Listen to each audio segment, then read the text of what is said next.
Hai semua, Assalamualaikum. Kek ni rasa setiap rumah wajib ada satu multi cooker ni. Sebab sangat function. Especially kalau hari gas tiba-tiba habis tu. Adalah penyelamat. Lagi satu, kadang kita ni malas nak lama-lama masak kat dapur. Panas lah kan. Boleh je guna multi cooker ni. Nak buat ubah-ubah tempat masak, boleh masak kat luar ke, kat depan rumah ke kan.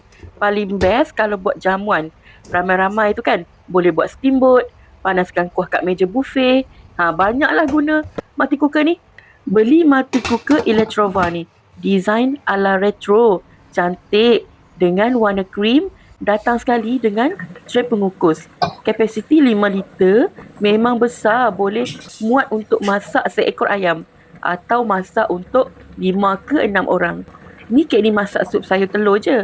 Cepat masak sebab dia cepat panas. Nak tumis, nak goreng pun sesuai. Kalau nak beli, beli yang macam ni.